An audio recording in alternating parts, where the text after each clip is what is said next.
تخيل كده انت نايم فجأة تلاقي نفسك بتحلم انك بتطير او بتجري من حاجة غريبة. بس وقفت كده وسألت نفسك، هو احنا بنحلم ليه اصلا؟ يعني ايه اللي بيحصل في دماغنا واحنا نايمين؟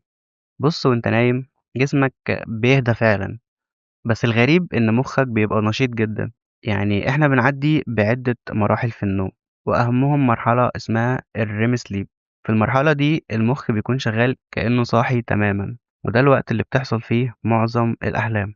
العلماء بيقولوا إن الأحلام دي مش عشوائية، هي وسيلة العقل بيرتب بيها الذكريات، أو حتى بيحاول يفهم ويهضم مشاعر مر بيها في اليوم.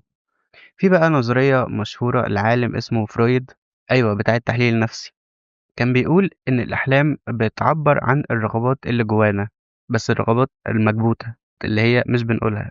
بس دي نظريته هو، والعلم دلوقتي بيقول إن الموضوع أعقد من كده بكتير. نيجي بقى للكوابيس. الكوابيس ممكن تكون بسبب توتر أو قلق، زي لما تروح تنام وانت دماغك مش مرتاحة.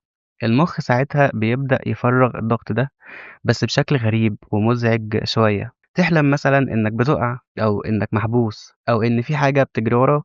ده غالبا مش حلم عشوائي، ده رد فعل من عقلك. ولو الكوابيس دي بتتكرر كتير وبتأثر عليك، فده ممكن يكون علامة إنك محتاج تهدى أو تعالج ضغط نفسي في حياتك. يعني باختصار، الحلم مش مجرد فيلم بنشوفه واحنا نايمين، لأ، ده العقل بيكلمنا بطريقته.